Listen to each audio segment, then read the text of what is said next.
Students, मैं मोनिका शेखावत, सहायक आचार्य भूगोल, आज आपको पढ़ाने वाली हूँ जनसंख्या प्रवास के बारे में। प्रवास क्या होता है, किसे कहा जाता है और इसकी परिभाषा के बारे में। किसी व्यक्ति विशेष या मानव समुदाय द्वारा देशांतरण या भौगोलिक एवं स्थान संबंधी आवागमन को हम प्रवास या प्रवसन कह सकते हैं। लोगों का एक स्थान से दूसरे स्थान की ओर जाने की प्रक्रिया प्रवसन कहलाती है। हम इसे समझें तो जैसे स्टूडेंट्स की बात हम करें कि बच्चे पढ़ने के लिए गांव से शहर की तरफ जाते हैं, तो ये घटना या प्रक्रिया क्या कहलाती है? प्रवास कहलाती है। लेकिन क्यों स्टूडेंट्स जो है या पढ़ने के लिए जाते हैं वो कुछ समय के लिए जाते हैं, तो ये प्रक्रिया अल्पकालिक होती है। इसी प्रकार हम देखते हैं कि हमारे आसपास जो लोग हैं वो एक देश से दूसरे देश रोजगार के लिए जाते हैं। कई जो है वो गांव से शहरों की तरफ जाते हैं और वहाँ स्थायी रूप से रहने लग जाते हैं। उनका प्रवास जो वो या तो दीर्घकालिक होता है या स्थायी हो जाता है। तो ऐसा जो घटना है वो क्या कहलाती है? प्रवास कहलाती है। अब मनुष्य एक सामाजिक प्राणी होने के साथ साथ एक गतिशील प्राणी भी है। मनुष्य सामाजिक प्राणी है जो लोगों के साथ रहना पसंद करता है, समाज में रहना पसंद करता है। गतिशील प्राणी हम यूँ कह सकते हैं कि मनुष्य जो है वो आदिकाल से अभी तक उसमें स्थिरता नहीं रही है, वो निरंतर घूमता रहता है। प्राचीन समय से ही विभिन्न प्राकृतिक कारणों से, सामाजिक, आर्थिक या राजनीतिक कारणों से मनुष्य एक स्थान से दूसरे स्थान की तरफ गतिशील हुआ है, प्रवसित हुआ है। प्राकृतिक कारणों में हम देखें कि कोई स्थान ऐसा है जहाँ भूकंप बहुत ज़्यादा आते हैं, बाढ़ आ रही है, अकाल की समस्या है, ज्वालामुखी की समस्या है, तो वहाँ पे मनुष्य रहना पसंद नहीं करता। वो उस स्थान को छोड़कर दूसरे स्थान पे जहाँ पे प्राकृतिक आपदाओं से वो सुरक्षित रहे वो चला जाएगा। इसी प्रकार आर्थिक कारण हम देखते हैं कि वर्तमान समय में प्रवसन का एक मुख्य जो कारण है वो क्या है? आर्थिक कारण ही है। लोग रोजगार के लिए, पैसे कमाने के लिए गांव से शहर की तरफ या फिर एक देश से दूसरे देश की तरफ चले जाते हैं। राजनीतिक कारण यदि हम देखें कि जब भारत का विभाजन हुआ तो लाखों लोग जो है वो भारत से पाकिस्तान की तरफ आए और काफ़ी जो लोग हैं वो भारत से पाकिस्तान की तरफ गए थे। तो ये विभाजन जो है वो राजनीतिक कारणों से हुआ था। तो ऐसा जो प्रवसन हुआ, लोग एक स्थान से दूसरे स्थान पर गए, तो वो प्रवसन किस वजह से हुआ? राजनीतिक कारणों से प्रवसन हुआ। तो ऐसे अलग अलग कारण हो सकते हैं, प्राकृतिक, आर्थिक, राजनीतिक, सामाजिक, जिनकी वजह से मनुष्य एक स्थान से दूसरे स्थान की तरफ चला जाता है। आदिकाल से आज तक उसकी गतिशीलता बनी हुई है, वो स्थिर नहीं है। जीव जगत की इसी गतिशीलता से प्रभावित होकर फ्रेडरिक रेडजेल ने भूगोल को गतिशीलता का विज्ञान कहा है। गतिशीलता विज्ञान क्यों कहा है? कि भूगोल है वो मुख्य रूप से जो भूतल है, भूतल पर मनुष्य है उसकी गतिविधियां है, क्रियाविधियों का अध्ययन करता है। और क्यों मनुष्य गतिशील है तो उन्हीं गतिशीलताओं का अध्ययन भूगोल करता है। इसी प्रकार हम देखते हैं कि प्रवसन एक भौगोलिक घटना है जो प्रत्येक युग में मानव की आवश्यकता रही है। आवश्यकता की हम देखें कि प्राचीन समय में मनुष्य की आवश्यकता इसलिए थी कि मनुष्य को भोजन प्राप्ति के लिए क्या एक स्थान पे उसे भोजन प्राप्त नहीं, वो संग्रहण करके और अपना जीवन यापन करता था। तो एक स्थान पे उसे भोजन प्राप्त नहीं होता तो वो दूसरे स्थान पे जाता, एक वन से दूसरे वन की तरफ जाता था। तो उसका प्रवसित होना उसकी आवश्यकता थी।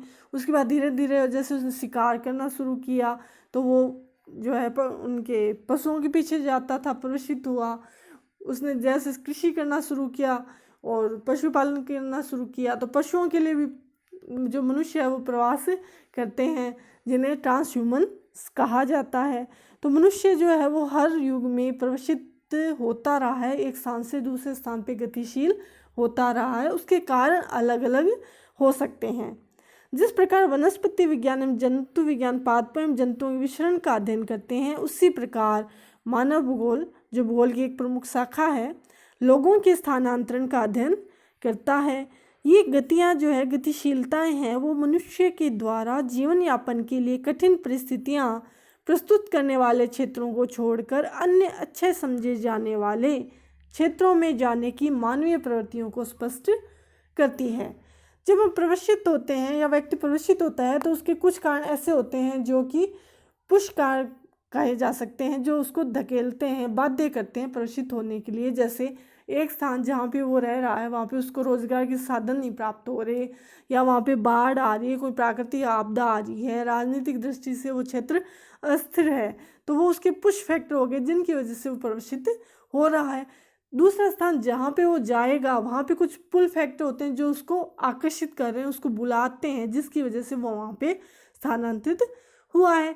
जैसे एक स्थान पे उसे रोजगार के अवसर मिल रहे हैं, या कहीं पे खनिज है उसकी उपलब्धता है जिससे रोजगार के अवसर बढ़ रहे हैं, शिक्षा के अवसर हैं, या राजनीतिक दृष्टि से वो स्थिर है, प्राकृतिक आपदाओं से वो सुरक्षित है, तो वो मनुष्य वहाँ पे जाना पसंद करेगा, वो उसके आकर्षण कारक होते हैं। तो ये हमने देखा कि प्रवसन वास्तव में एक भौगोलिक स्थानांतरणशीलता है, गतिशीलता है, जो मनुष्य द्वारा एक स्थान से दूसरे स्थान के मध्य होती है। अब हम देखते हैं परिभाषा। तो बोग महोदय ने परिभाषा दी है इसकी, एक मानव समुदाय या समूह द्वारा अपने स्थान को त्याग कर किसी अन्य स्थान पर जाकर रहना या बसना ही प्रवसन कहलाता है।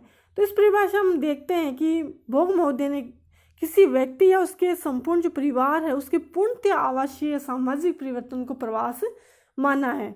उन्होंने जो दैनिक आवागमन है या स्थानीय जो गतिशीलता है कि मनुष्य जैसे गांव से शहर की तरफ जा रहा है, या दैनिक आवागमन है, लोग रोजगार के लिए जाते हैं बसेस के द्वारा या ट्रेन के द्वारा, वो हर दिन सफ़र करते हैं, स्थानांतरित होते हैं, तो बोग महोदय ने उसको स्थानांतरण नहीं माना, बल्कि स्थायी रूप से जो मनुष्य अपना स्थान परिवर्तन करता है उसे ही प्रवास माना है।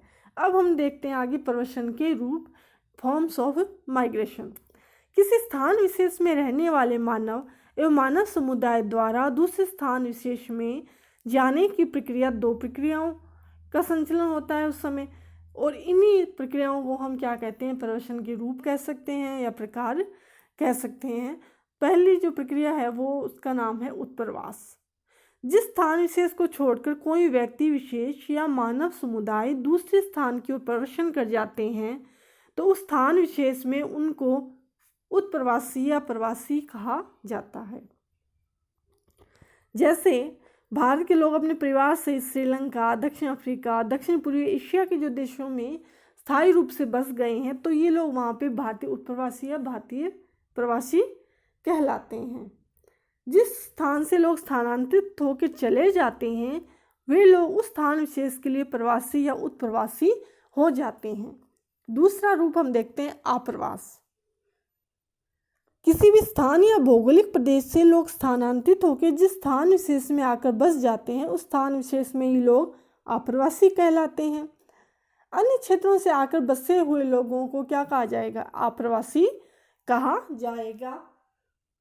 उदाहरण के लिए यूरोप महाद्वीप के लोग हैं, अमेरिका, अफ्रीका, ऑस्ट्रेलिया आदि देशों में जाकर बस गए हैं, तो इन देशों में इन लोगों को क्या कहा जाएगा, आप्रवासी कहा जाएगा। तो किसी स्थान से दूसरे क्षेत्रों में जाने वाले उत्प्रवासी कहलाएंगे, तो अन्य क्षेत्रों से किसी स्थान विशेष में आने वाले आप्रवासी कहलाते हैं। तो आज हमने देखा कि प्रवास किसे कहा जाता है, प्रवसन के क्या रूप होते हैं, उसकी क्या परिभाषा है। तो अगली क्लास में हम देखेंगे प्रवास के प्रकार कितने होते हैं। धन्यवाद।